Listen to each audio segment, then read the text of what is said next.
Hello everyone, इस video में हम देखने वाले हैं क्लास 9 का पहला चैप्टर पूरा वन शॉट में। अगर आपके स्कूल में या फिर कोचिंग में फर्स्ट चैप्टर स्टार्ट होने वाला है और आप टीचर को बहुत ज़्यादा जल्दी आंसर करना चाहते हैं, और सेकंड थिंग कि आप इस चैप्टर को बहुत जल्दी रिवाइज करना चाहते हैं, क्योंकि अगर आप किसी भी चीज़ को सुनते हैं ना तो वो बहुत जल्दी आपको लर्न रहती है और बहुत टाइम तक लर्न रहती है, रैदर देन कि आप उसको रट रहे हो या आप उसको पढ़ रहे हो। ठीक है, तो इस चैप्टर को हम एक वन शॉट में रिवाइज करने वाले हैं। पहली चीज़ कि इस चैप्टर में आप पढ़ेंगे क्या। चैप्टर का नाम है मैटर इन आवर सराउंडिंग, जैसे कि आपको दिख रहा होगा। इस चैप्टर में हम सबसे पहले पढ़ेंगे कि मैटर एक होता है, वो मैटर होता क्या है। सेकंड चीज़ उसकी प्रॉपर्टीज़ के बारे में, उसकी फ़िज़िकल प्रॉपर्टीज़ के बारे में आप इस चैप्टर में पढ़ेंगे। जो सेकंड चैप्टर है उसमें आप इसकी केमिकल प्रॉपर्टीज़ पढ़ते हैं। फिर आप क्या पढ़ेंगे, फिजिकल स्टेट कैसे ये दिखता है। वो फिजिकल स्टेट होती है 5 टाइप से दिखेगा। अभी तक हमने मैटर की 3 स्टेट ही पढ़ी हुई है, सॉलिड, लिक्विड और गैस। अभी आप प्लाज्मा एंड बोस-आइंस्टाइन के बारे में भी पढ़ेंगे। ठीक है, और इसके अलावा हम क्या देखेंगे कि कैसे ये मैटर की 5 स्टेट एक दूसरे के अंदर इंटर कन्वर्ट हो सकती है। सॉलिड को लिक्विड में चेंज कर सकते हैं, लिक्विड को गैस में, ये कैसे एक दूसरे गैस को वापस सॉलिड में या लिक्विड में, तो ये 5 स्टेट एक दूसरे के अंदर कैसे इंटर कन्वर्ट हो सकती है, ये आप इस चैप्टर में देखेंगे। चलिए हम स्टार्ट करते हैं chapter 1 matter in our surrounding.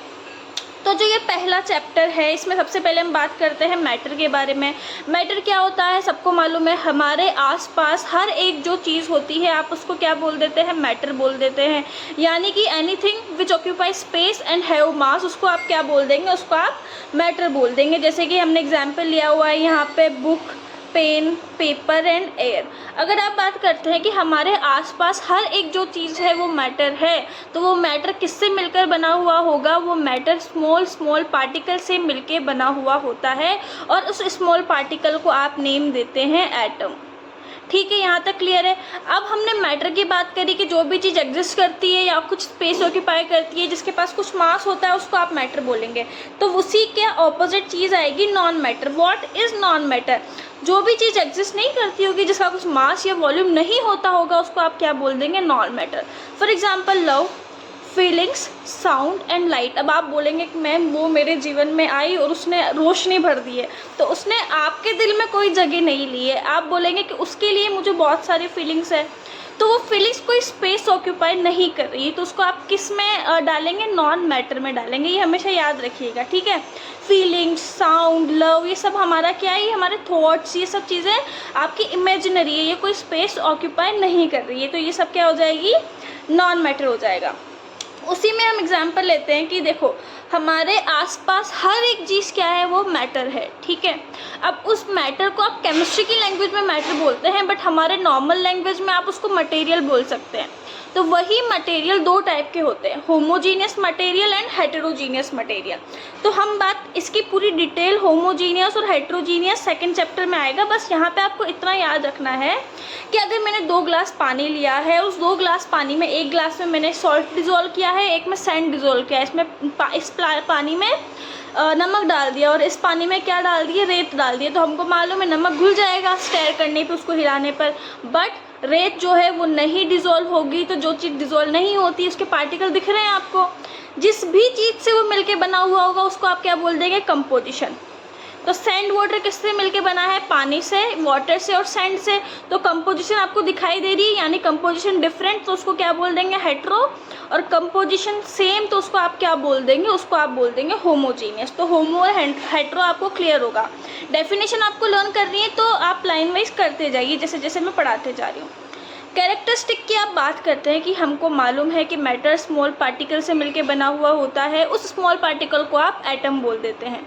उस स्मॉलेस्ट पार्टिकल यानी कि उस एटम की जो है वो कैरेक्टरिस्टिक क्या होगी, पहली चीज़ कि हर एक चीज़ छोटे छोटे पार्टिकल से मिलके बनी हुई होती है, तो उन पार्टिकल के अरेंजमेंट के बेस पे क्या होगा, उसकी प्रॉपर्टी होगी। पहले बात करेंगे उस मैटर के पार्टिकल एक्सट्रीमली स्मॉल होते हैं साइज़ में, सेकेंड प्रॉपर्टी है कि उन पार्टिकल के बीच में स्पेस होता है। अब वो कम भी हो सकता है स्पेस और ज़्यादा भी हो सकता है, बट एक प्रॉपर्टी क्या होगी, पार्टिकल अपने बीच में एक स्पेस रखते हैं। सेकंड कि वो अट्रैक्ट करके रखते हैं, जिसके बीच में स्पेस कम होगा वो पार्टिकल एक दूसरे को ज़्यादा अट्रैक्ट करके रखेंगे। फॉर एग्जांपल अगर ये पार्टिकल मानो तो ये पार्टिकल अगर ऐसे अरेंज है तो इनके बीच में स्पेस बहुत कम है, अट्रैक्शन ज़्यादा, और ये क्या हो जाएगा, स्पेस ज़्यादा तो अट्रैक्शन कम, और स्पेस और ज़्यादा तो अट्रैक्शन बहुत कम। तो स्पेस भी रखेंगे, अट्रैक्ट भी करेंगे एक दूसरे को, और क्या करते हैं, जैसा जैसा इनके बीच में स्पेस होता है वो उस अकॉर्डिंग कंटिन्यूसली मूव करते रहते हैं। सेकेंड हम बात करेंगे, इस मूवमेंट को क्या बोल देंगे, ब्राउनियन मोशन। जो पार्टिकल मोशन करते रहते हैं रैंडमली, उसी मोशन को आप ब्राउनियन मोशन कहते हैं। ब्राउनियन मोशन में क्या होता है, पार्टिकल जिगजैग मोशन करता है इस तरीके से। इस जिगजैग मोशन को क्या बोल देंगे, ब्राउनियन मोशन, यानी कि मैटर का पार्टिकल ब्राउनियन मोशन या फिर जिगजैग मोशन करते रहते हैं अपने अंदर प्रेजेंट स्पेस के अकॉर्डिंग। ठीक है, चलिए नेक्स्ट हम देखते हैं फिजिकल नेचर ऑफ मैटर, मतलब मैटर का फिजिकल नेचर कि क्या होता है, किससे मिलके बना हुआ होता है। तो वी ऑल नो कि matter is made up of small particle, that means वो पार्टिकुलेट नेचर शो करता है क्योंकि पार्टिकल से मिलके बना हुआ है। सेकेंड कि वो बहुत ज़्यादा स्मॉल होते हैं नेचर में, और उसको आप इवन पावरफुल माइक्रोस्कोप की हेल्प से भी आप उसको क्या कर सकते हैं, नहीं देख सकते हैं, इतने ज़्यादा स्मॉल पार्टिकल होते हैं मैटर के। अब क्या है फिजिकल नेचर, अभी हमें पता है पार्टिकुलेट नेचर का होता है और पार्टिकल को आप नहीं देख सकते हो, इतने ज़्यादा स्मॉल वो पार्टिकल होते हैं, राइट। तो इसमें एक टर्म आएगी डिसोल्यूशन एंड डिफ्यूज़न। अब डिसोल्यूशन और डिफ्यूज़न में सबको बहुत कन्फ्यूज़न हो जाता है, तो अच्छे से समझना। वही एग्जाम्पल पहले वाला, इधर क्या लिया है मैंने, एक ग्लास पानी लिया है, इसमें मैंने सॉल्ट ऐड कर दिया है। अब मैंने इस ग्लास पानी में सैंड ऐड नहीं किया, इधर मैंने डाल दिया कलर की 2 ड्रॉप। ठीक है, जितनी भी ड्रॉप डालनी है आप अपने अकॉर्डिंग 2-4 ड्रॉप कलर की डाल देंगे। हम देखेंगे कि हमने दोनों ग्लास पानी यहाँ पे रखे हैं, इसमें मैंने सॉल्ट ऐड कर दिया, इसमें मैंने कलर ऐड कर दिया। सॉल्ट को घोलने के लिए मुझे उसको एक स्पून से स्टर करने की नीड पड़ेगी ताकि वो अच्छे से घुल जाए, बट कलर वो खुद से डिज़ोल्व हो जाएगा, राइट। कलर क्या हो जाएगा, खुद से डिज़ोल्व हो जाएगा, बट अगर मैं सॉल्ट को डिज़ोल्व करूँगी तो मुझे स्टर करना है। तो ये सॉल्ट वाटर जो हुआ, जिसको मुझे स्टर करने की नीड हुई तब वो घुला, उसको क्या बोल दोगे, उस प्रोसेस को आप बोल दोगे डिसोल्यूशन। बट जो सेकंड ग्लास हमने लिया था जिसमें हमने क्या डाला, कलर डाला, और वो पार्टिकल्स खुद से डिसॉल्व हो गया, पूरा वाटर क्या हो जाएगा, थोड़ी देर बाद कलरफुल हो जाएगा, खुद से हुआ, उस प्रोसेस को आप क्या बोल देंगे, डिफ्यूज़न बोल देंगे। तो डिसोल्यूशन और डिफ्यूज़न में आपको डिफरेंस समझ में आ गया है। नेक्स्ट आप देखेंगे कि जो डिफ्यूज़न होता है मतलब एक सेल्फ फिनोमिना होता है, खुद से होता है। तो जो डिफ्यूज़न होता है ये सॉलिड, लिक्विड और गैस तीनों में हो सकता है।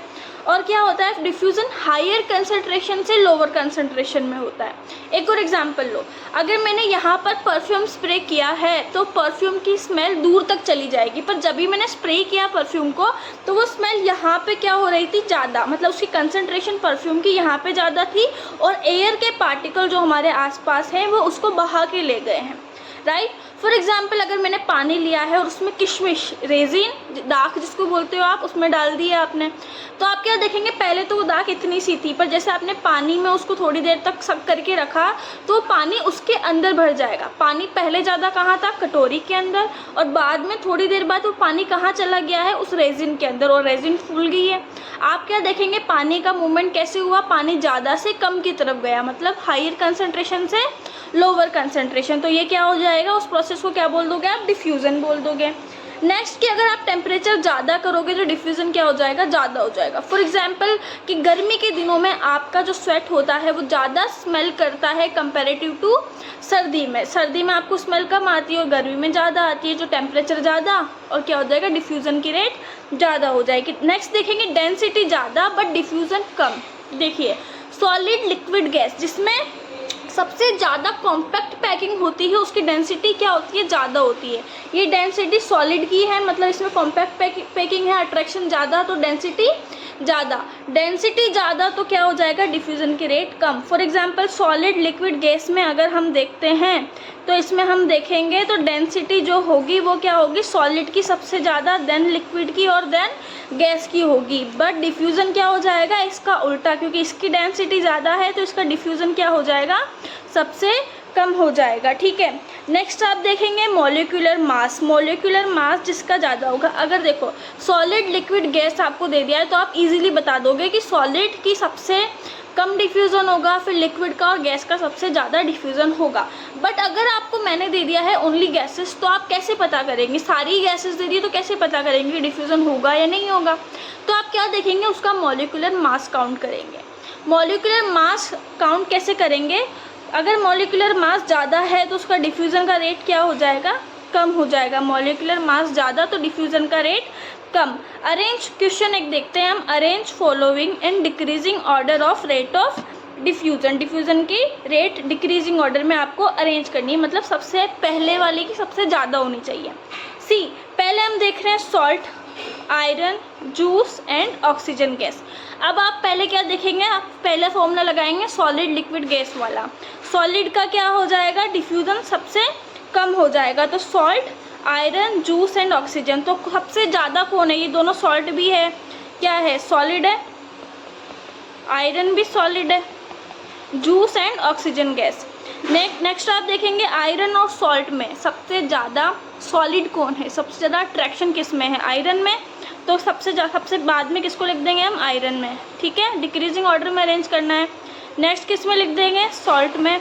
फिर किस में होना चाहिए? सबसे कम सॉलिड में होता है, उसके पहले लिक्विड आएगा। जूस क्या होता है? लिक्विड होता है, तो यहाँ पे जूस लिख देंगे।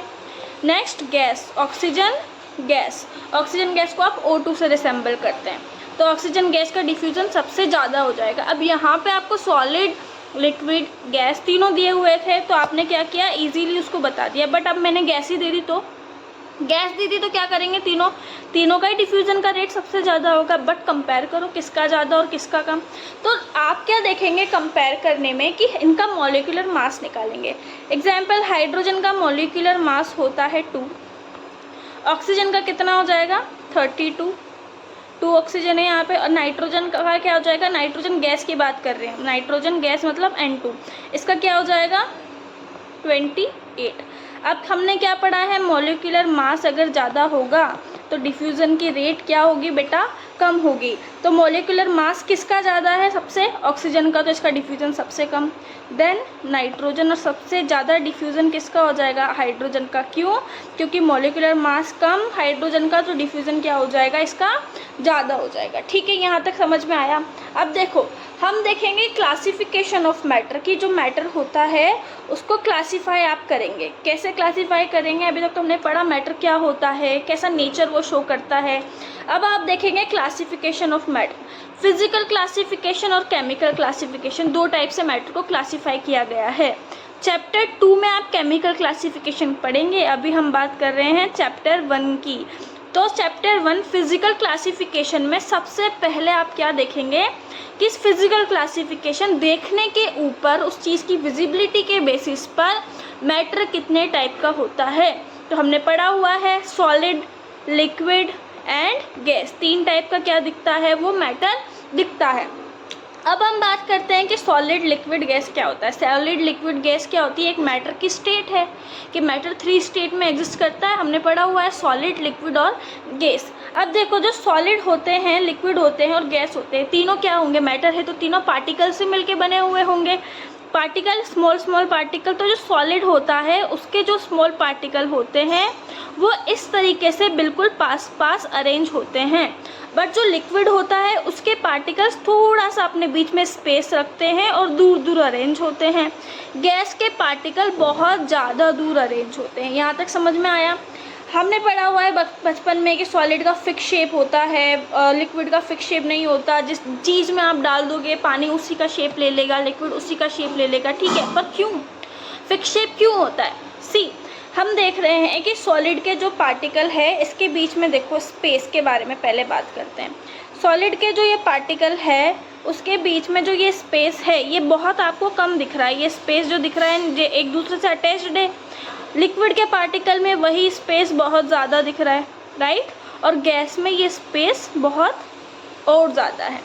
सेकंड बात करेंगे कि अगर स्पेस कम, मैंने अभी बताया था कि सॉलिड के पार्टिकल के बीच में अगर ये स्पेस कम है ये जो जगह दिख रही है ये स्पेस कम है तो एक दूसरे को ज़्यादा अट्रैक्ट करके रखेंगे।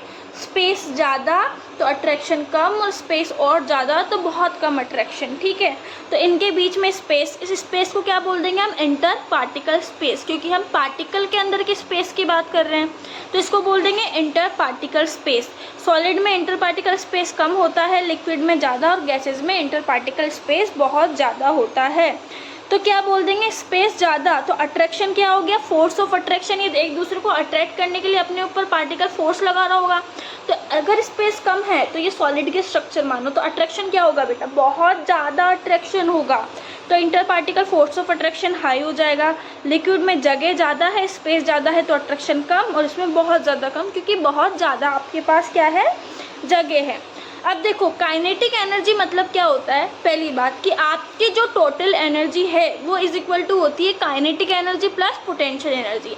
अब जो काइनेटिक एनर्जी है वो आपको चलने में, मूवमेंट में हेल्प करती है, और जो पोटेंशियल एनर्जी है वो आपको एक जगह पे एकदम रुके रहने के लिए हेल्प करती है। तो हम क्या बोलेंगे? काइनेटिक एनर्जी मतलब चलना, राइट। तो अगर मेरे पास जगह होगी तब मैं चलूँगी ना, तो सॉलिड के पास क्या है? स्पेस बहुत कम, तो इसका मूवमेंट ही नहीं हो पाएगा, ये बस वाइब्रेट करके रह जाएगा। क्यों? क्योंकि स्पेस इतना कम है, अट्रैक्शन इतना ज़्यादा है कि ये वाइब्रेट ही करके रह जाएगा, इसके पार्टिकल मूवमेंट नहीं कर पाएंगे, वाइब्रेट करके रह जाएगा। मूवमेंट तो करना चाहेगा क्योंकि स्पेस है, बट मूवमेंट कम करेगा, मतलब काइनेटिक एनर्जी कम। लिक्विड की अपन बात करते हैं, स्पेस ज़्यादा तो आराम से मूवमेंट कर सकता है। ठीक है, गैसेस में बहुत ज़्यादा स्पेस है तो बहुत ज़्यादा काइनेटिक एनर्जी हो जाएगी। वहीं नेक्स्ट हम बात करते हैं फ्लूइडिटी की टर्म में। फ्लूइडिटी मतलब बहना, कोई भी चीज़ बह रही है, तो अगर हम बहने की टर्म में बात करते हैं तो स्पेस ज़्यादा होगा, वो चीज़ ज़्यादा बहेगी, तो गैसेस के बीच में स्पेस ज़्यादा तो फ्लूइडिटी ज़्यादा शो करेगा। लिक्विड भी फ्लूइडिटी शो करता है बट सॉलिड फ्लूइडिटी शो नहीं करता है।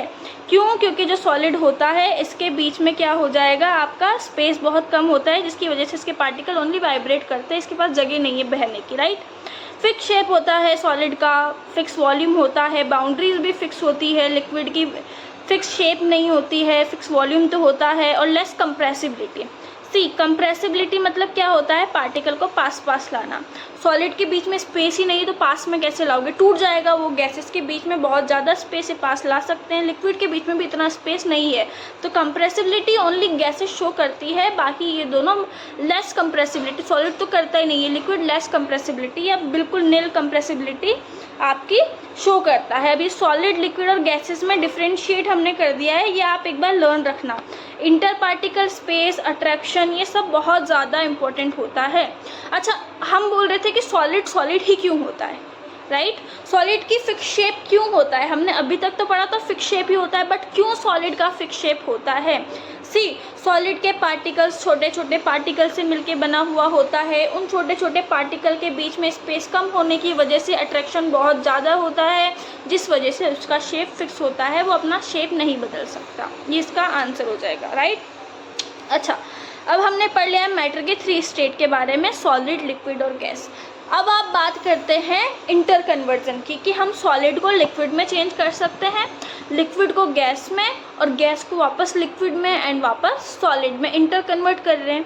इंटर कन्वर्जन कैसे होगा? इन तीनों स्टेट का एक दूसरे के अंदर अपने टेम्परेचर को बढ़ाकर या कम कर कर, या प्रेशर को बढ़ाकर या कम कर कर, यानी कि इंटर कन्वर्जन की 2 कंडीशंस है, बाय अल्टरिंग टेम्परेचर और बाय अल्टरिंग प्रेशर। टेम्परेचर और प्रेशर दोनों को आप चेंज करके क्या कर सकते हैं? मैटर की स्टेट को एक दूसरे में चेंज कर सकते हैं। पहले हम पढ़ते हैं कि टेम्परेचर को बदल के आप कैसे स्टेट को चेंज कर सकते हैं। अभी प्रेशर की बात नहीं है, अभी ओनली किसकी बात कर रहे हैं? हम टेम्परेचर की बात कर रहे हैं। सी टेम्परेचर क्या होता है? हम सबको पता है कि अगर हमको ठंड लग रही है, हमको गर्मी लग रही है, तो वो सब क्या हो जाएगा? आपका टेम्परेचर हो जाएगा, यानी कि degree of hotness and degree of coldness is called temperature. ठीक है, अब टेम्परेचर को आप अलग अलग यूनिट से कैलकुलेट कर सकते हैं, तो क्या कह सकते हैं हम? टेम्परेचर की 3 यूनिट होती है, kelvin, degree Celsius and Fahrenheit. अब इन तीनों यूनिट्स को भी आप एक दूसरे के अंदर इंटर कन्वर्ट कर सकते हैं इन फॉर्मूलाज को लगाकर। Kelvin is equal to degree Celsius plus 273, degree Celsius is equal to Kelvin minus 273, Fahrenheit is equal to 9/5 degree Celsius plus 32। सी ये वाला तो क्या है, फ़ारेनहाइट का फॉर्मूला कैलकुलेशन से हमने निकाला एक्सपेरिमेंटली, बट यहाँ पे आपने 273 ही यूज़ क्यों किया? सी 273 जो होता है ये वाटर का ट्रिपल पॉइंट होता है, मतलब इस टेम्परेचर पे जो होता है लिक्विड यानी कि वाटर, सॉलिड, लिक्विड और गैस अपनी तीनों स्टेट में एग्जिस्ट करेगा। तो इस 273 डिग्री को आप क्या बोल देंगे? ट्रिपल पॉइंट ऑफ वाटर आप क्या बोल देंगे? इसको बोल देंगे, राइट। चलिए नेक्स्ट अगर हम बात करते हैं कि एसआई यूनिट क्या होती है टेम्परेचर की। एसआई यूनिट मतलब स्टैंडर्ड इंटरनेशनल यूनिट, तो एसआई यूनिट टेम्परेचर की हो जाएगी केल्विन। इससे भी बहुत ज़्यादा क्वेश्चन पूछे जाते हैं। सी अब देखो कन्वर्ट करना, कि कन्वर्ट कैसे करेंगे। हमने बोला कि अभी मेरे को यूनिट में ही कन्वर्ट करके बताना है कि इस फ़ारेनहाइट को सेल्सियस में कन्वर्ट करके बताइए। तो हमको मालूम है Fahrenheit is equal to 9/5 degree Celsius plus 32 होता है। तो अगर डिग्री सेल्सियस इक्वल टू क्या होगा? डिग्री सेल्सियस बराबर फ़ारेनहाइट तो वही रहेगा, 9/5 उस साइड चला जाएगा तो इसको 5/9 लिख देंगे, और प्लस का 32 है तो माइनस का 32 हो जाएगा। तो ये हमने क्या किया? फ़ारेनहाइट को डिग्री सेल्सियस में कन्वर्ट कर दिया। वही मैंने आपको क्वेश्चन दे दिया कि मेरे पास टेम्परेचर है 25 डिग्री सेल्सियस, अब मुझे इसको टेम्परेचर की एसआई यूनिट यानी कि केल्विन में कन्वर्ट करके बताओ।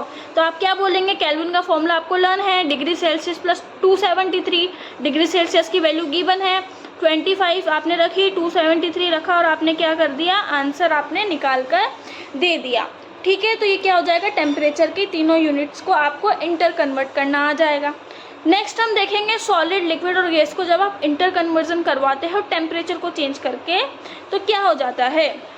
सॉलिड को जब लिक्विड में चेंज करेंगे तो क्या हो जाएगा? सॉलिड को आप कंसिडर करिए आइस, लिक्विड को कंसिडर करिए वाटर और इसको कंसिडर करिए वेपर। तो जब बर्फ़ को पानी में कन्वर्ट करते हैं तो कैसे करेंगे? पिघलाकर, तो उसको क्या बोल देंगे? मेल्टिंग। वापस पानी को अगर बर्फ़ बनाना है तो क्या करेंगे? जमाएंगे, तो उसको क्या बोल देंगे आप? फ्रीजिंग बोल देंगे। सेम कि अब मेरे को लिक्विड यानी कि पानी को वेपर बनाना है तो क्या करूँगी? उबालूंगी, तो क्या बोल देंगे? या तो बॉइलिंग बोल देंगे या फिर वेपराइजेशन बोल देंगे। गैस को लिक्विड में कन्वर्ट करवाने को आप कंडेंसेशन बोलते हैं, और ये कंडेंसेशन क्या होता है ये अभी आगे देखेंगे। सॉलिड से गैस में कन्वर्ट कर रहे हैं तो सब्लिमेशन, और गैस से वापस सॉलिड में कन्वर्ट कर रहे हैं तो डिपोजिशन या डीसब्लिमेशन आप क्या करेंगे? इसको बोलेंगे। फर्स्ट हम देख रहे हैं सॉलिड को लिक्विड में इंटर कन्वर्जन, कि सॉलिड यानी कि आइस और लिक्विड यानी कि वाटर, कि सॉलिड को लिक्विड में कन्वर्ट कैसे कर सकते हैं। तो हमें मालूम है कि हीट देंगे तो सॉलिड लिक्विड में कन्वर्ट हो जाएगा, यानी बर्फ़ पानी में, और पानी को बर्फ़ में कन्वर्ट करने के लिए आपको ठंडा करना पड़ेगा। पहला देखेंगे सॉलिड लिक्विड इंटर कन्वर्जन, कि सॉलिड को लिक्विड में इंटर कन्वर्ट किया तो क्या हुआ। अगर बर्फ़ को पानी में कन्वर्ट करते हैं तो उसको आप मेल्टिंग बोलते हैं। और मेल्टिंग पॉइंट देखो, मैंने बोला मेल्टिंग क्या होता है? When solid convert into liquid is called melting. और मेल्टिंग पॉइंट क्या होता है? कि वो टेम्परेचर जिस पे वो आइस उस पानी के अंदर कन्वर्ट हो गया या फिर सॉलिड लिक्विड के अंदर कन्वर्ट हो गया, उसको उसका मेल्टिंग पॉइंट बोलेंगे। तो डेफिनेशन में ओनली एक डिफरेंस आ रहा है कि मेल्टिंग क्या हो जाएगी? The process in which solid change into liquid, but the temperature at which solid change into liquid at ATP atmospheric pressure is called melting point। ठीक है, आपको डेफिनेशन भी लर्न रखनी है, बिल्कुल इजी डेफिनेशन है।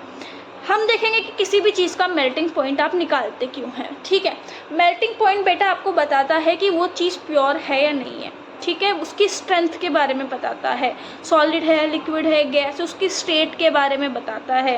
तो प्योरिटी चेक करने के लिए, उसकी स्ट्रेंथ चेक करने के लिए और मैटर का नेचर चेक करने के लिए आप क्या करते हैं? मेल्टिंग पॉइंट आपको पता होना चाहिए हर एक पर्टिकुलर चीज़ का। अब हम बात करते हैं लेटेंट हीट ऑफ फ्यूज़न के बारे में, कि लेटेंट हीट ऑफ फ्यूज़न क्या होता है। हमने क्या बात करी है? मेल्टिंग पॉइंट के बारे में। ठीक है, किसी भी चीज़ को आप पिघला रहे हो, आपके पास बर्फ़ है, उसको आप किस में कन्वर्ट कर रहे हो? आइस को वाटर में कन्वर्ट कर रहे हैं, राइट। अब बर्फ़ को पानी में कन्वर्ट करने के लिए क्या हो जाएगा? एकदम से ऐसा थोड़ी है, ये मेरे पास आइस क्यूब रखे हैं यहाँ पे, ठीक है, ये बहुत सारे आइस क्यूब रखे हैं मेरे पास। अब आप बोल दोगे कि पिघल जाएंगे मैम और पानी में कन्वर्ट हो जाएगा, पर ऐसा थोड़ी ना, बाहर निकाला फ्रिज से और पिघल गया। धीरे धीरे पानी के अंदर कन्वर्ट हो गया ना, धीरे धीरे पिघल के इसके नीचे आएगा, एक साथ थोड़ी ना हो जाएगा। तो धीरे धीरे कैसे पिघल रहा है बेटा? उसके लिए यूज़ होता है लेटेंट हीट। लेटेंट हीट को बोल देते हैं आप छुपी हुई एनर्जी, या फिर क्या बोल देंगे? हिडन। लेटेंट हीट मतलब क्या होता है, हिडन हीट होता है, मतलब छुपी हुई एनर्जी, कि वो एनर्जी जो उस वाटर के क्यूब ने, उस आइस क्यूब ने एब्जॉर्ब कर ली है अपने आप को वाटर में कन्वर्ट करने के लिए, धीरे धीरे वो कन्वर्ट हो रहा है, तो उसको उसकी लेटेंट हीट बोल देंगे, हिडन हीट बोल देंगे। तो amount of energy required to change 1 kg of latent heat of fusion की बात कर रहे हैं, फ्यूज़न मतलब क्या हो जाएगा, मेल्टिंग। तो the amount of energy required to change 1 kg of solid into liquid is called latent heat of fusion, यानी कि मेल्टिंग। ठीक है, एग्जाम्पल आइस क्यूब का हमने ले लिया था। नेक्स्ट अगर हम बात करेंगे, अभी हमने सॉलिड से लिक्विड में यानी कि बर्फ़ से पानी की बात की थी, अब हम बात करेंगे पानी से बर्फ़ बनाना। ठीक है, यानी कि वाटर को किस में कन्वर्ट कर रहे हो आप लोग, आइस में कन्वर्ट कर रहे हो। तो क्या करेंगे, फ्रिज में रख देंगे पानी को, जम जाएगा वो, तो इस प्रोसेस का नाम क्या हो जाएगा, फ्रीजिंग। सेम डेफिनेशन, आपकी डेफिनेशन आगे सेम चलती रहेगी, आपको अगर इजीली लर्न करना है। The process of conversion liquid into solid is called freezing, और the temperature at which liquid change into solid at atmospheric pressure is called freezing point. ये हो गया हमारा सॉलिड से लिक्विड और लिक्विड से सॉलिड इंटर कन्वर्जन। हम बात करते हैं अब किसकी, लिक्विड से गैस में इंटर कन्वर्जन की। इसमें हम देखेंगे हीट देंगे तो लिक्विड गैस में कन्वर्ट हो जाएगा, और गैस किस में कन्वर्ट हो जाएगा, लिक्विड में कन्वर्ट हो जाएगा उसको कूल करने पे। अब देखो बेटा, अब हम बात कर रहे हैं लिक्विड गैस इंटर कन्वर्जन की। तो लिक्विड गैस में और गैस लिक्विड में कन्वर्ट हो सकता है टेम्परेचर की कंडीशन को एक्सचेंज करके। लिक्विड यानी कि वापस कंसिडर करेंगे क्या, वाटर, और गैस को क्या कंसिडर करेंगे आप, वेपर। तो आपको वाटर को वेपर में कन्वर्ट करना है तो उसको आप क्या बोल देंगे, बॉइलिंग बोल देंगे। ठीक है, वाटर यानी कि पानी को वेपर में बदलना है तो आप उसको बॉइलिंग बोल देंगे।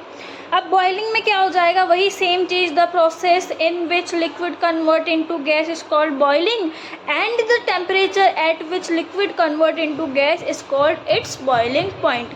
सेम चीज़ की बॉइलिंग पॉइंट क्यों किसी का पता रहना चाहिए, उसकी चीज़ की स्ट्रेंथ पता करने के लिए, उसकी प्योरिटी पता करने के लिए, उसके बीच के अट्रैक्शन को पता करने के लिए, उसकी प्योरिटी चेक करने के लिए आपको उन बॉइलिंग पॉइंट को किसी भी चीज़ की पता होना चाहिए। फॉर एग्जांपल मैं बोल दूं कि जो अल्कोहल होता है वो 78 डिग्री सेल्सियस पे बॉईल हो जाता है, मतलब वेपराइज हो जाता है, होने लग जाता है, और जो पानी होता है वो 100 डिग्री सेल्सियस पे बॉइलिंग प्रोसेस स्टार्ट कर देता है। तो आपको बताओ, अगर मैंने एक बीकर लिया है और इसमें मैंने यहाँ पे अल्कोहल और वाटर का मिक्सचर रख दिया, यहाँ पे मैंने अल्कोहल प्लस वाटर दोनों मिक्स करके रख दिए हैं, तो सबसे पहले कौन उड़ेगा, सबसे पहले अल्कोहल। क्यों, क्योंकि जैसे ही पानी 78 डिग्री सेल्सियस टेम्परेचर पे जाएगा वैसे ही पानी क्या हो जाएगा, वो वेपराइज हो जाएगा, मतलब उड़ जाएगा। कौन उड़ेगा सबसे पहले, सबसे पहले अल्कोहल, फिर क्या हो जाएगा, फिर 100 डिग्री पे पहुँचते से ही वाटर वेपराइज होना चालू करेगा, बट क्या हो जाएगा 78 पे पहुँचते से ही अल्कोहल वेपराइज होना चालू हो जाएगा। अब हम बात करते हैं same latent heat of vaporisation. Latent heat मतलब हिडन हीट, याद रखेंगे, छुपी हुई एनर्जी। मैंने बोला यहाँ पे पानी है, अब क्या पानी को अगर मैं गैस बंद कर दूंगी तो क्या वो पानी एकदम से ठंडा हो जाएगा या फिर एकदम से वो क्या हो जाएगा, वेपराइज होना बंद कर देगा क्या, नहीं बेटा। आप उसको बंद कर दोगे गैस को तभी भी वो पार्टिकल्स के बीच में क्या होगी, एनर्जी ट्रैप होगी। वो पार्टिकल्स के क्या करेंगे, अपने आप को वेपराइज करते रहेंगे जब तक उनके पास अपनी लेटेंट हीट होगी। तो वापस क्या हो जाएगा, the amount of energy required to convert, किसकी पढ़ रहे हैं हम, वेपराइजेशन की। वेपराइजेशन में क्या पढ़ते हैं, लिक्विड कन्वर्ट इनटू गैस, तो क्या बोल देंगे, the amount of energy required to change 1 kg of liquid into gas is called latent heat of vaporisation. ठीक है, एग्जाम्पल देखो, एक चीज़ मुझे बताओ, स्टीम जो होती है, वेपर जो होती है, वो अगर आप कंपेयर करोगे गर्म पानी से तो कौन ज़्यादा आपको गर्मी लगेगी, मतलब कौन जल्दी जला देगा आपको, स्टीम। क्यों, क्योंकि स्टीम जो होता है उसके अंदर पहले से लेटेंट हीट होगी ना बेटा, उसके पास ज़्यादा हीट होगी, कैसे, गर्म पानी के कंपैरिजन में, बॉइलिंग वाटर के कंपैरिजन में। ठीक है, नेक्स्ट हम बात करते हैं कंडेंसेशन के बारे में। कंडेंसेशन के बारे में। अब कंडेंसेशन क्या होता है, हमने पढ़ा है क्या होता है, इसका उल्टा। किसका उल्टा बेटा, हम क्या पढ़ रहे थे अभी, लेटेंट हीट, इसमें हमने पढ़ा था लेटेंट हीट ऑफ वेपराइजेशन, यानी कि लिक्विड कन्वर्ट इनटू गैस। तो अब क्या देखेंगे आप, गैस कन्वर्ट इनटू लिक्विड। ठीक है, कंडेंसेशन क्या होता है कि गैस है मेरे पास, अब मुझे उसको लिक्विड में कन्वर्ट करना है, उस प्रोसेस को आप कंडेंसेशन बोल देंगे। देखो गैस के पार्टिकल जो क्या रहते हैं, दूर दूर अरेंज रहते हैं बहुत ज़्यादा, और लिक्विड में कन्वर्ट करना है तो लिक्विड के पार्टिकल के बीच में दूर तो होते हैं पर स्पेस गैस के कंपैरिजन में थोड़ा कम होता है। ठीक है, तो अब मुझे गैस को लिक्विड में कन्वर्ट करना है, इसी प्रोसेस को मैं क्या बोल दूँगी, कंडेंसेशन बोल दूँगी। पहली चीज़ तो मुझे क्या करना पड़ेगा कि ये जो गैस के पार्टिकल है इसको लिक्विड में बदलने के लिए मुझे गैस के पार्टिकल को पास लाना पड़ेगा। पास लाने के लिए क्या लगाऊंगी, इन पे प्रेशर, तो प्रेशर ज़्यादा किया और टेम्परेचर क्या कर देंगे, कम कर देंगे। तो इस प्रोसेस को क्या बोल देंगे, कंडेंसेशन बोल देंगे। The process in which gas convert into liquid bye lowering down the temperature eight normal ATP, और क्या बोल देंगे, प्रेशर को क्या किया है आपने, इंक्रीज़ किया है, टेम्परेचर को क्या किया है आपने, डिक्रीज़ किया है। ठीक है, तो gas can be liquefy at low temperature and high pressure, मतलब गैसेस जो हैं वो लो टेम्परेचर और हाई प्रेशर पे लिक्विफाई हो सकती है। बट कौन सी, हाइड्रोजन, नाइट्रोजन और ऑक्सीजन, ये तीनों गैस को आप टेम्परेचर कम कर दोगे, प्रेशर ज़्यादा कर दोगे तो ये तीनों क्या हो जाएगी, लिक्विड स्टेट में कन्वर्ट हो जाएगी। बट जो अमोनिया गैस होती है, अब एक्सेप्शन आपको बहुत अच्छे से याद रखने चाहिए और एग्जाम्पल्स भी, जो अमोनिया गैस होती है उसको प्रेशर तो आप दे ही रहे हो, ठीक है, ज़्यादा, बट जो है वो उसको टेम्परेचर कम करने की नीड नहीं है, वो आपका रूम टेम्परेचर पे भी ईजीली क्या हो जाएगी, लिक्विफाई हो जाएगी। ओके, यहाँ तक कन्वर्ट हो गया। अब हम बात करेंगे सॉलिड गैस के बारे में। सॉलिड लिक्विड गैस पढ़ लिया। अब सॉलिड डायरेक्ट किस में कन्वर्ट हो रहा है, सॉलिड डायरेक्ट कन्वर्ट हो रहा है आपका गैस में। देखो प्रोसेस का नेम होता है सब्लिमेशन, वो प्रोसेस जिसमें सॉलिड बिना लिक्विड में चेंज हुए गैस में कन्वर्ट हो जाता है उसको आप क्या बोल देंगे, सब्लिमेशन बोल देंगे। ठीक है, वो टेम्परेचर या फिर वो प्रोसेस जिसमें सॉलिड डायरेक्ट गैस में कन्वर्ट हो जाता है बिना लिक्विड में कन्वर्ट हुए, तो आप उसको सब्लिमेशन बोल देंगे। और इसी का उल्टा प्रोसेस क्या हो जाएगा, इसी का उल्टा प्रोसेस हो जाएगा डीसब्लिमेशन, यानी कि गैस सॉलिड में कन्वर्ट हो रहा है। अभी तक हमने टेम्परेचर की कंडीशन पढ़ ली कि टेम्परेचर को बढ़ाकर, टेम्परेचर को कम करके हम क्या कर सकते हैं, मैटर की स्टेट को एक स्टेट से दूसरे स्टेट में चेंज कर सकते हैं। बट हम अगर अब बात करें कि प्रेशर को चेंज करके, तो हमने पढ़ा था कंडेंसेशन में कि प्रेशर में क्या कर रहे हो, गैस के पार्टिकल दूर दूर होते हैं, उनको पास लाने के लिए हमने प्रेशर लगाया। ठीक है, तो उसी प्रोसेस को तो कंडेंसेशन बोला, टेम्परेचर कम और प्रेशर ज़्यादा किया तो गैस किस में कन्वर्ट हो जाएगा, आपका लिक्विड में कन्वर्ट हो जाएगा। राइट, देखो सबसे पहली चीज़ की प्रेशर होता क्या है, फिजिक्स की टर्म है, सबने पढ़ा हुआ है कि force exerted per unit area. अगर मैं इस मेरे हाथ के ऊपर इससे अगर मैं प्रेशर लगा रही हूँ तो जो मेरे इस नोक पे प्रेशर लग रहा है उसको मैं क्या बोल दूँगी, क्या बोल देंगे, प्रेशर बोल देंगे, जो ये फोर्स में लगा रही हूँ। तो force exerted per unit area is called pressure. Pressure की यूनिट क्या हो जाएगी, प्रेशर की यूनिट होती है पास्कल, और एप्टीट्यूड ज़्यादा तो प्रेशर कम।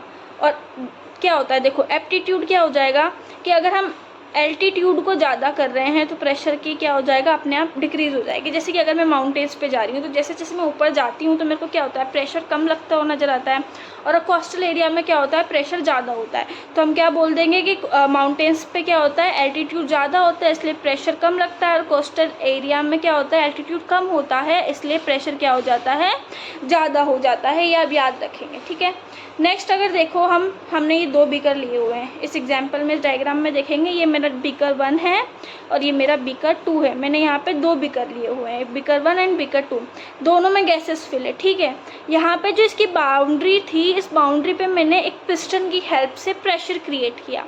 ठीक है, अब इस पिस्टन को जैसे ही मैं धीरे धीरे पास में ला रही हूँ, गैस के पार्टिकल प्रेशर अप्लाई कर रही हूँ मैंने बोला कि मेरे ये हाथ का पार्टिकल है ये, अब मैं इसको धीरे धीरे प्रेशर लगा के पास में ला रही हूँ, तो ये पास में आ रहे हैं ना, तो ये गैस के पार्टिकल क्या हो रहा है, धीरे धीरे ऐसे इसको जब यहाँ से इसको प्रेस किया जा रहा है, इसको धक्का मारा जा रहा है यहाँ से, तो इसके पार्टिकल गैस के क्या हो रहे हैं, पास आ रहे हैं। तो क्या बोल देंगे, इस जगह पे हमने प्रेशर ज़्यादा किया है जिसकी वजह से पास में आ गई है, तो प्रेशर अप्लाई करके भी आप क्या हो जाएंगे, ये गैस जैसा दिख रहा है, यहाँ पे लिक्विड जैसा दिखने लग गया, तो प्रेशर अप्लाई करके भी आप एक दूसरे को अपनी स्टेट में कन्वर्ट कर सकते हैं। अगर यहाँ पे टेम्परेचर कम हो जाएगा तो ये गैस किस में कन्वर्ट हो जाएगी, लिक्विड में कन्वर्ट हो जाएगी। अच्छा, अब सबसे इम्पोर्टेंट चीज़ आ रही है इस चैप्टर की। अगर आपको समझ में आ जाती है ये चीज़ तो बहुत अच्छी बात है, नहीं आती है बेटा तो देखो, ये जो टॉपिक है study of temperature as function of time during change of state, इस टॉपिक से क्वेश्चन आपका NSE JS में आ चुका है ना। हर साल क्वेश्चन रिपीट होता है मैक्सिमम टाइम इस टॉपिक से, क्योंकि बहुत ज़्यादा कंफ्यूजिंग टॉपिक हो जाता है। और मैक्सिमम जो ओलंपियाड्स होते हैं आपके केमिस्ट्री से रिगार्डिंग, उनमें भी ये वाला क्या होता है, रिपीट होते रहते हैं इस टाइप के क्वेश्चंस। देखो इसमें हमें बताया गया है कि अभी तक आपने मैटर की 3 स्टेट पढ़ी थी, सॉलिड, लिक्विड और गैस। उसमें आपने इंटर कन्वर्ट करना बता दिया था कि कैसे सॉलिड को लिक्विड में इंटर कन्वर्ट किया, लिक्विड को गैस में, गैस को लिक्विड में, लिक्विड को सॉलिड में, और सॉलिड को डायरेक्ट गैस में, गैस को डायरेक्ट सॉलिड में। ये अभी तक पढ़ लिया था। उन्होंने बोला कि हीट एनर्जी, इस टाइप ग्राफ हम प्लॉट करेंगे, इधर हीट एनर्जी सप्लाई हुई है और इधर अगर हम बात करेंगे तो इधर आप बात कर दो मैम कि इधर टेम्परेचर आप क्या कर रहे हो, इंक्रीज़ कर रहे हैं, मतलब ऊपर जा रहे हैं तो टेम्परेचर बन रहा है और इधर क्या हो रहा है, हीट एनर्जी बढ़ रही है। अब यहाँ पे लेटेंट हीट यानी कि हिडन हीट का बहुत अच्छा एग्जाम्पल आएगा, यहीं से क्वेश्चन आते हैं। देखो हमने क्या करा, यहाँ पे पॉइंट था, इस पॉइंट से हमने जैसे ही टेम्परेचर बढ़ाया, यहाँ पे क्या था, बर्फ़ था। फिर हमने क्या किया, टेम्परेचर बढ़ाया और यहाँ पे ये बर्फ़ कहाँ चला गया, ए पॉइंट पे चला गया। इसके बाद ये कांस्टेंट रहा टेम्परेचर, इसके बाद ये टेम्परेचर क्या रहा, इसके बाद ये टेम्परेचर कांस्टेंट रहा। फिर उसके बाद ये टेम्परेचर बी से वापस बढ़ा, बी पॉइंट पे जाके, फिर वापस टेम्परेचर कांस्टेंट हो गया, फिर वापस बढ़ा और वापस कांस्टेंट हो गया। तो आपको बताना है कि अगर मेरा यहाँ पर आइस है, जैसे मैंने टेम्परेचर बढ़ाया तो O और A, जो ये O पॉइंट दिख रहा है आपको और ये A पॉइंट दिख रहा है, इस O और A पॉइंट पे तो आपका क्या था, वो आइस था, ठीक है। तो A और B पॉइंट पे क्या होगा, देखो बेटा अगर ये आइस था तो टेम्परेचर जैसे हमने इंक्रीज़ किया तो ये लिक्विड में कन्वर्ट होना स्टार्ट कर देगा, ये हमको पता है। बट क्या पूरा लिक्विड में A पॉइंट पे क्या होगा, A पॉइंट पे क्या पूरा लिक्विड में कन्वर्ट हो जाएगा, नहीं। A पॉइंट पे वो आइस भी रहेगा और वहाँ पे वाटर भी रहेगा, पूरा कन्वर्ट नहीं होगा। पूरा कन्वर्ट कहाँ हुआ, वो B और C पे जाकर, मतलब B पॉइंट पे क्या हो गया, वो पूरा जाके लिक्विड हो गया। अब उसके बाद हम टेम्परेचर इंक्रीज करके वाटर को गैस में कन्वर्ट कर रहे हैं। तो ये चीज़ आपको ध्यान रखनी है कि यहाँ पे टेम्परेचर कांस्टेंट है, मतलब लेटेंट हीट यहाँ पे आपकी यूज़ में आ रही है, ये चीज़ आपको ध्यान रखनी है, ठीक है। देखो यहाँ पे मैंने लिखा भी हुआ है पॉइंट 1, यहाँ पे मैंने पॉइंट 1 डाला हुआ है। इस पॉइंट 1 पे क्या है, आइस मतलब सॉलिड है, ठीक है। अब वो आइस पिघला कब, लिक्विड में कब कन्वर्ट हुआ, पॉइंट 3 पे। क्यों, क्योंकि यहाँ पे तो बेटा टेम्परेचर कांस्टेंट चल रहा है ना, लेटेंट हीट ऑफ फ्यूज़न पूरा धीरे धीरे कन्वर्ट हो रहा है। एकदम से टेम्परेचर बढ़ाते से ही थोड़ी ना लिक्विड में कन्वर्ट हो जाएगा, धीरे धीरे हो रहा है। तो आप क्या बोल देंगे, 3 पॉइंट पे किस में गया है, वो लिक्विड में या वाटर में, और 5th पॉइंट पे वो स्टीम में चला गया है। अब बात करेंगे ए बी को क्या बोल देंगे, लेटेंट हीट। अब किसकी लेटेंट हीट, बर्फ़ पानी में कन्वर्ट हो रहा है, यानी कि मेल्टिंग यानी कि फ्यूज़न। तो ए बी पॉइंट क्या हो जाएगा, लेटेंट हीट ऑफ फ्यूज़न क्या हो जाएगा, ए बी पॉइंट।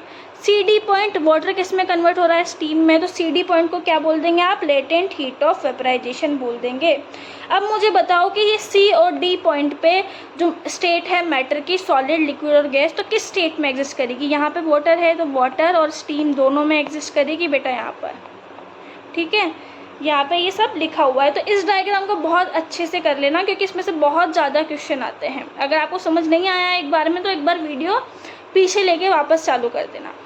नेक्स्ट है इवेपोरेशन। इवेपोरेशन में क्या हो जाएगा, हमें पता है इवेपोरेशन क्या होता है, when liquid convert into gas is called evaporation. But liquid convert into gas को आप बॉइलिंग बोलते हैं बेटा, बट वही लिक्विड गैस में कन्वर्ट हो रहा है 100 डिग्री सेल्सियस से कम टेम्परेचर पे, तो उसको आप क्या बोल देंगे, इवेपोरेशन बोल देंगे।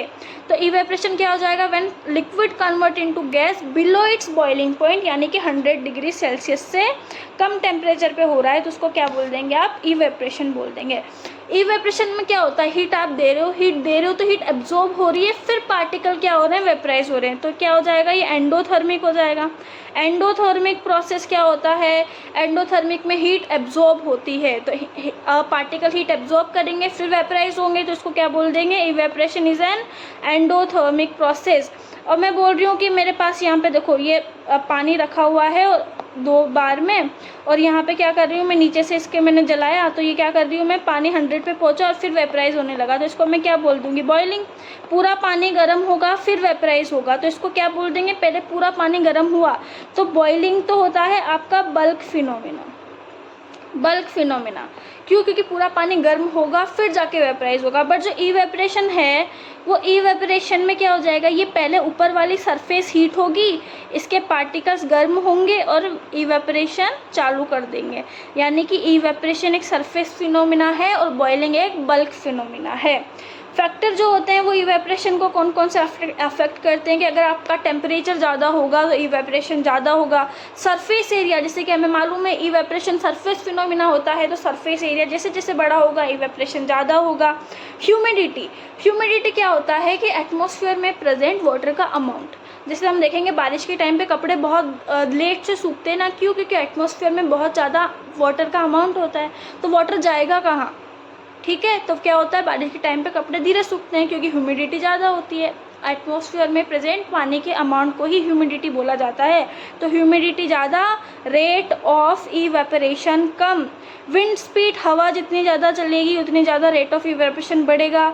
नेचर ऑफ सब्सटेंस, अगर वो सब्सटेंस का नेचर ही है कि वॉलेटाइल होता है, जैसे एसीटोन नेल पेंट रिमूवर जो होता है, ठीक है, नेल पेंट लगाते हैं तो उसके ऊपर आप ऐसे थंब लगा लेते हैं ना कि वो उड़ जाएगा या सूख जाएगा, सूखता नहीं है, वो उड़ जाता है क्योंकि उसमें एसीटोन होता है। तो वॉलेटाइल नेचर ज़्यादा होगा तो रेट ऑफ इवेपरेशन भी ज़्यादा होगा। अब हम बात कर रहे हैं हमारा लास्ट 2 टॉपिक के बारे में। हमने अभी तक मैटर की 3 स्टेट पढ़ ली थी, सॉलिड, लिक्विड, गैस, ठीक है। मैटर की 4th स्टेट होती है बेटा प्लाज्मा, इसको मैटर की 4th स्टेट बोलते हैं, ठीक है। कैसे कि जो मैटर होता है, अभी तक हमने गैस पढ़ा था, अगर मैं इस गैस को और हीट कर दूँ तो जो ये गैस के पार्टिकल्स होंगे ना, हर एक चीज़ क्या होती है, मैटर होती है और मैटर स्मॉल स्मॉल पार्टिकल्स से मिलके बनी हुई होती है। तो ये पार्टिकल्स क्या क्या बोलते हैं आप, एटम, और एटम में प्लस चार्ज भी होता है और माइनस चार्ज भी होता है। तो ये पार्टिकल क्या हो जाते हैं, आयोनाइज्ड हो जाते हैं। अब जैसे ही गैस के पार्टिकल आयोनाइज्ड हो जाएंगे, आयन बन जाएंगे, तो क्या होगा, गैस को हीट किया और क्या बन गया, ये आयन बन गए। तो इन आयोनाइज्ड गैस को ही क्या बोल देंगे आप, प्लाज्मा बोल देंगे। तो 4th स्टेट क्या होती है मैटर की, प्लाज्मा होती है। ये भी क्वेश्चन आता है, इसको क्या बोल देते हैं, गैस के पार्टिकल हीट किए तो सुपर हीटेड मैटर को क्या बोल देंगे आप, प्लाज्मा बोल देंगे।